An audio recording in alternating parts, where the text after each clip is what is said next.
Let me say first of all that I did not know what to get Jeff for his birthday this week, but I did decide that what I could do was save him some time and give him the gift of time. And so what I did, Jeff, was go ahead and pre-select your next 8 hair colors for the year.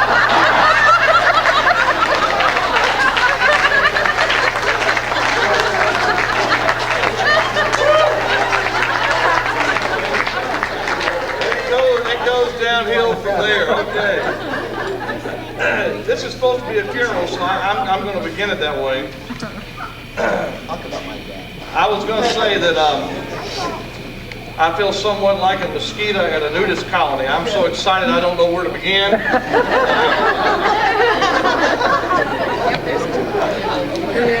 Dearly beloved, this is a solemn moment, folks. Dearly beloved, we have gathered here to honor 40 years of life lived by Jeff Green.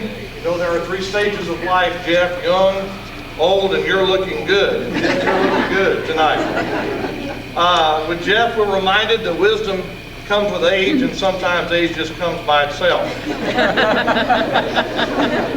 Some of you know that Jeff had a difficult childhood. Where's your mom and dad? Mr. and Miss Green, are you going here? You're here somewhere. Oh, okay. Well, they're going to be here in a second.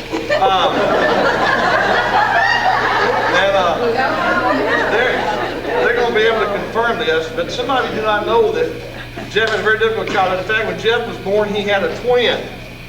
And the family was almost out of money, so Mr. Green decided that he was going to drown the ugliest baby.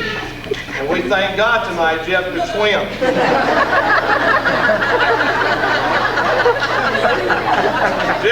Jeff told us once they were so poor growing up, they went to Kentucky Fried Chicken to lick the other people's fingers down. Childhood was tough for Jeff. To say he was ugly might be an understatement. Mom and Dad had to hang a pork chop around his neck just to get the dog to play with him. Every Halloween he trick-or-treated by phone. As he got older, he had to get a job to help support the family. He worked as a male stripper in an all-you-can-eat restaurant.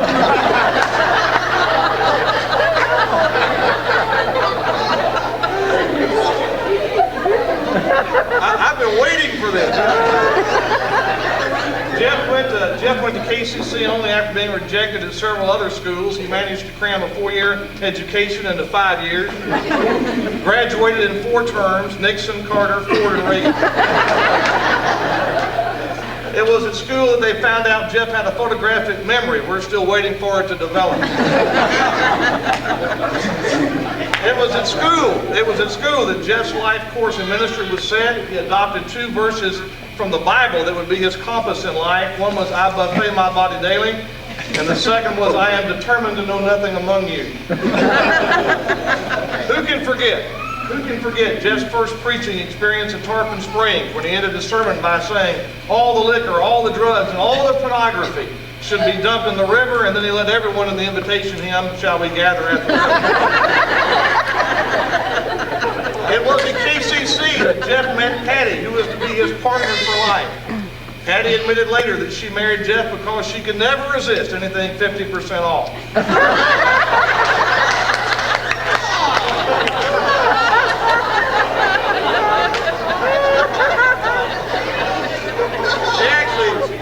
She actually saw Jeff for the first time while he was feeding the hogs in the hog pen there at KCC, and Jeff asked her later, "Honey, why did you notice me?" And she said, "Something about you just stood out from the crowd." Jeff and Patty actually met the first time officially when Patty went into a restaurant for a meal. She asked the waiter for something simple, and he brought Jeff. I don't want you to think the relationship has no passion. KCC is surrounded by farmland, and every Friday night, Jeff and Patty would head out for a little kissy-kissy. I've got to keep it good because we got the kids over there. And one night while they were heading out of the bushes, Jeff got his pants caught on that sticky stuff, the sticky wire that's on top of the fence. What's that called? Oh, you've been there too. See, Kelly, you didn't know I was going to get you that. And Patty's love for Jeff has never died. Just last week, Jeff asked Patty if she would still love him now that his hair was gray. Patty said, "Jeff, I've loved you through 17 other colors." You really love in your hair. When we think of Jeff, we will think of many fond memories. We all remember the time Jeff bought 50 pigs and 50 deer, and then thought he was rich because he had 100,000 bucks. You got to think about that. Who can...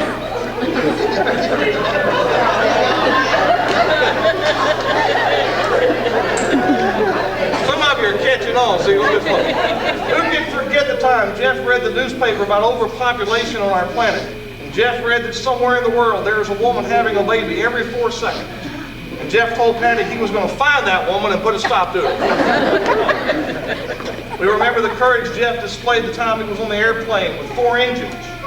First engine went out. Pilot announced it was fine, but they were going to be a little bit slower getting there because they only had 3 engines. Jeff did not panic. Second engine went out. Pilot said things are still okay. We've got 2 engines, but we're still going to be a little more delayed. And Jeff never broke a sweat. Third engine went out. Pilot said everything's okay. We've still got 1 engine left, but of course we're going to be later still. Only then did Jeff get irritated and say, if that other engine goes out, we'll be up here all night long. Finally, who can forget the time that Jeff and David were in the line at Publix? And you were behind Jeff, if you remember, a very large lady. I'll just leave it down. And you remember, let me just refresh you, Jeff, because you probably don't remember this. And Jeff looked at her and said, David, that's the biggest woman I've ever seen. Jeff said, hush, hush. David said, hush me. David, look how big her legs are. David said, Jeff, be quiet. David, look how wide she is. David was really getting upset. About that time, the woman's beeper went off, and he said, get out of the way, she's backing up, she's backing up.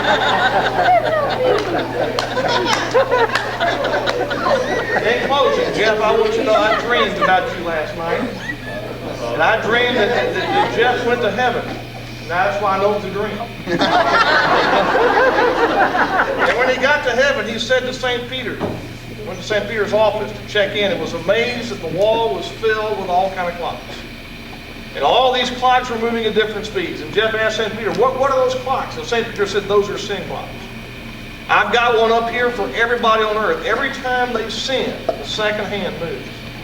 And Jeff looked at St. Peter and said, well, take me to Mike Bronson's. They went over there, and just as they got there, it jumped a tick. And I must have been full of that speedometer again. took him over to Tim Tupper's sin clock, and it was moving pretty good. Took him over to Brad Mills' sin clock, and there was a little breeze. At that time, Jeff asked St. Peter, where's my sin clock? Everybody else seems to be here. Where's mine? And St. Peter said that. That's because I keep yours at my house, and I use it as a fan. We have some other people tonight who want to honor you. Oh, I can't wait. Want to honor you. So, where's Miss Jane? Jane, you just want me to introduce them or bring them out here? Huh? Give a little hint. Okay, here's a hint. Here's your mom and dad.